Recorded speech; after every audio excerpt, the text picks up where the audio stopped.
Hello everybody, today I'm going to be showing off another one of my builds. This is one of the pirate ships from the Skeleton Crew, and one of the reasons that I built this was because I did not see anybody building Skeleton Crew MOCs, and there are a few mostly small scale versions of like the Onyx Cinder or the Brickheads, or even the one SM33 helmet set that they made, but I really wanted to see more ships, especially of the pirate ships, since they are so unique and they look really awesome, and I love the color scheme of the Onyx Cinder, and I really wanted to see more. And I honestly waited a little while before even making this because I wanted to see what other people would do. But I guess I have to be the first, and that's not a bad thing because if I'm able to do it, then maybe other people will follow, and we'll see a lot of other awesome MOCs of the other ships. Now, I might also make the other pirate ship seen in the Skeleton Crew, not the large one, but the other small one that looked like it just housed a few people. But this one kind of looks like a school bus, and so that's what I'm assuming it is more like a gunship, where it's able to pick up and drop off a lot of pirates and take them to a destination while also being very heavily armored and heavily gunned.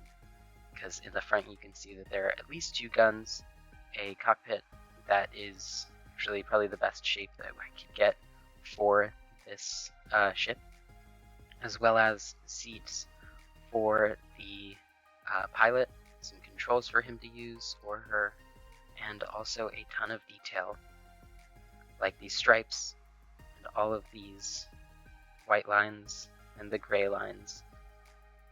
Another thing is these grill details.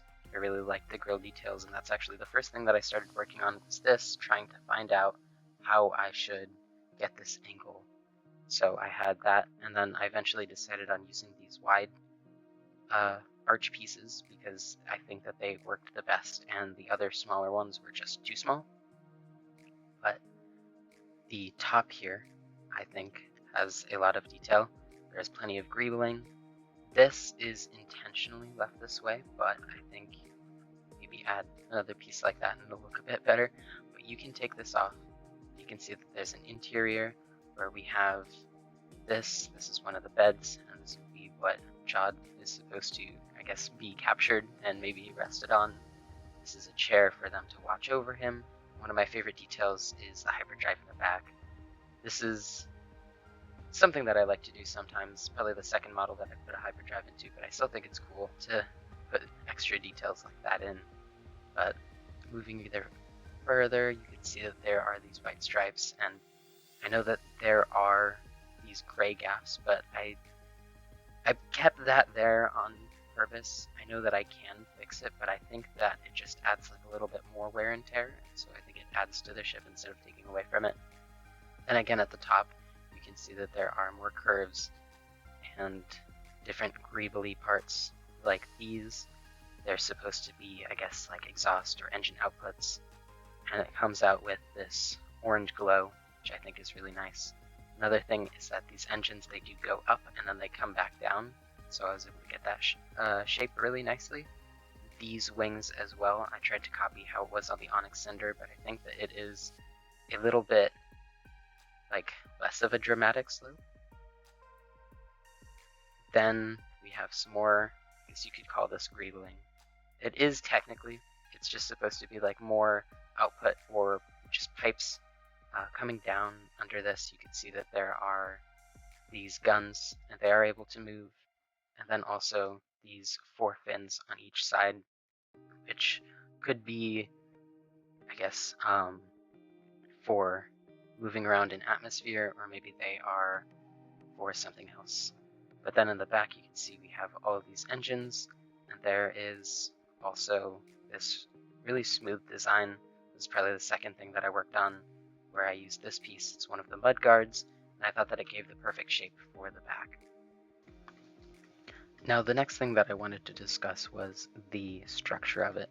So to hold these parts in, the grills, and at this specific angle, I used a ton of these headlight pieces so that I could get it at the specific height that it needs to be, and then also so that there are anti-studs on the back, and it all holds together, so it's not like this is going to fall apart, because I just noticed that these two might not be completely connected, so as I can do this, I could just put that extra piece there, and then maybe to make it even, I'll put another one right there, but it is still technically held together by that. But there are these hinge parts. I could change them to another color just so that they're easier to see.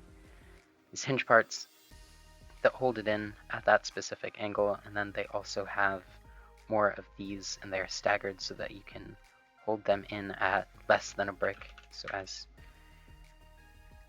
so like that. Then over here, to hold this in together, actually, I'm going to show you the bottom of it first. You might not be able to tell exactly what's happening, but if I move this plate up here, you can see that there is a one plate gap.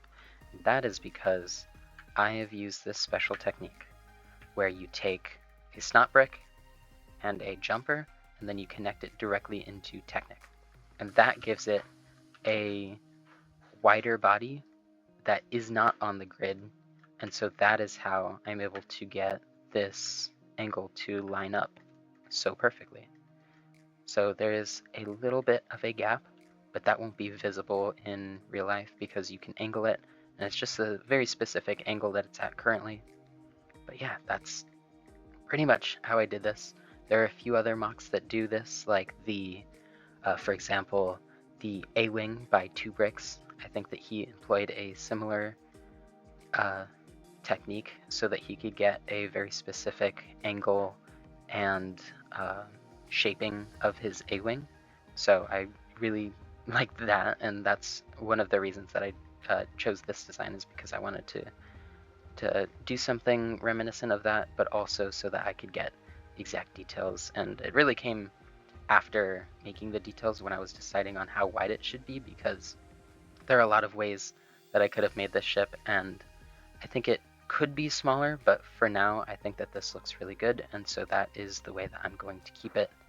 If you came from the shorts, then I hope that you enjoyed, and if you did not, then I highly suggest checking out the short that I made on this and many of the other builds. I have previously done a time-lapse render of it being built, and I'm also doing a 30 to 60 second review on the ship just to get a lot of the main details but not going as in-depth. And so if you want more in-depth reviews and discussions about the MOCs that I make, then please like and subscribe, and you'll see more by me. So thank you guys for watching, and I will see you guys next time.